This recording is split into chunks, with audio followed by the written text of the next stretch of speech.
कुछ लोग हिंसक कृत्य क्यों करते हैं जबकि अन्य सबसे अंधेरे आवेगों का भी विरोध करते हैं?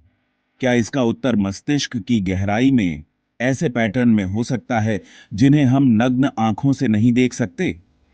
तंत्रिका विज्ञान में प्रगति यह उजागर कर रही है कि जैविक संरचना कैसे व्यवहार को प्रभावित करती है, जिससे विकल्प और उत्तरदायित्व के बारे में हमारी पारंपरिक धारणाएं चुनौतीपूर्ण हो रही हैं। अगर हिंसा की जड़ें केवल दिल में नहीं, बल्कि मस्तिष्क की जटिल संरचना में छिपी है, तो क्या होगा? और इससे उत्तरदायित्व और न्याय को समझने का हमारा तरीका कैसे बदल सकता है?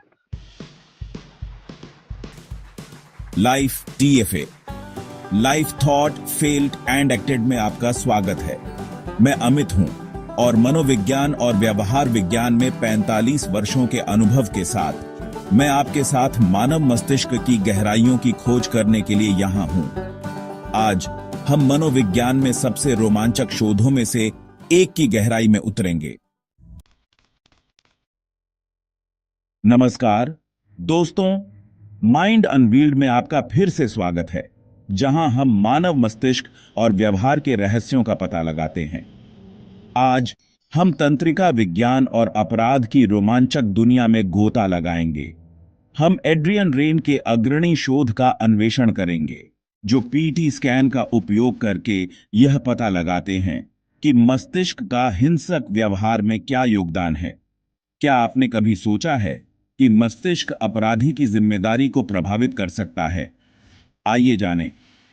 एड्रियन रेन के शोध का केंद्र बिंदु दो समूहों पर है। वे जिन्हें पागलपन के कारण दोष मुक्त, not guilty by reason of insanity, NGRI माना गया। इन व्यक्तियों ने अपराध किया, लेकिन उन्हें मानसिक रूप से ऐसा समझने या अपने कार्यों को नियंत्रित करने में अक्षम माना गया। और वे जो समान अपराधों के लिए दोषी ठहराए गए, लेकिन इस तरह के दावे नहीं किए गए, इन्हें नॉन एनजीआरआई समूह कहा गया। इन समूहों के बीच अंतर का अध्ययन करने के लिए रेन ने positron emission tomography PET scanning का उपयोग किया। पीईटी स्कैनिंग क्या है? पीईटी स्कैन मस्तिष्क की गतिविधियों को देखने का एक प्रकार का इमेजिंग तरीका है। इसमें एक रेडियोधर्मी पदार्थ, जिसे ट्रेसर कहते हैं, को रक्त प्रवाह में इंजेक्ट किया जाता है।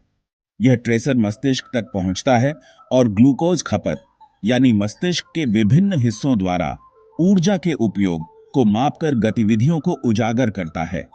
मस्तिष्क का जो हिस्सा जितना अधिक सक्रिय होता है, उतनी ही अधिक ऊर्जा का उपयोग करता है और पीईटी स्कैन पर उतना ही उज्जवल दिखाई देता है।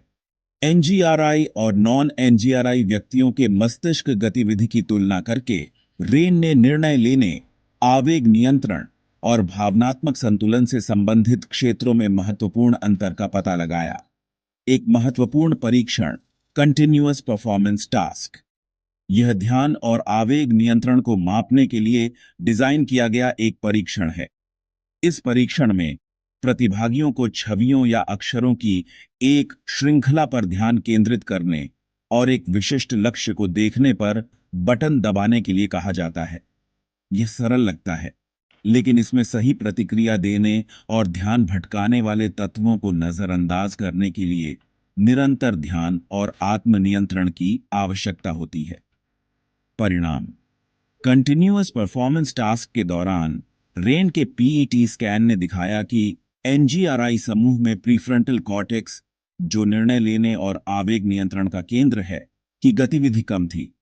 अमिगडाला जैसे क्षेत्रों, जो भावनाओं को प्रबंधित करते हैं, में असामान्य गतिविधि देखी गई।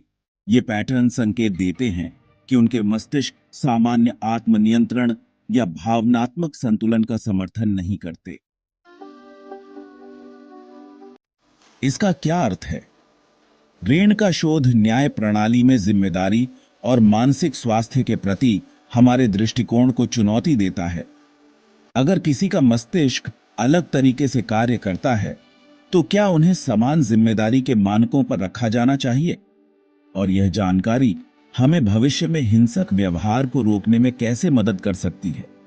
आपका इस रोमांचक सफर में शामिल होने के लिए धन्यवाद। अगर आपको यह उतना ही दिलचस्प लगा जितना मुझे लगा, तो लाइक, शेयर और सब्सक्राइब करना न भूलें। अपनी राय कमेंट्स में जरूर बताएं। क्या आपको लगता है कि मस्तिष्क के अंतर जिम्मेदारी को देखने के हमारे तरीके को बदल सकते हैं? माइंड अनवील्ड पर अगली बार फिर मिलते हैं और बताएं कि आप मनोविज्ञान और मनोरोग के किन विषयों पर चर्चा चाहते हैं। लाइफ TFE पर फिर मिलते हैं।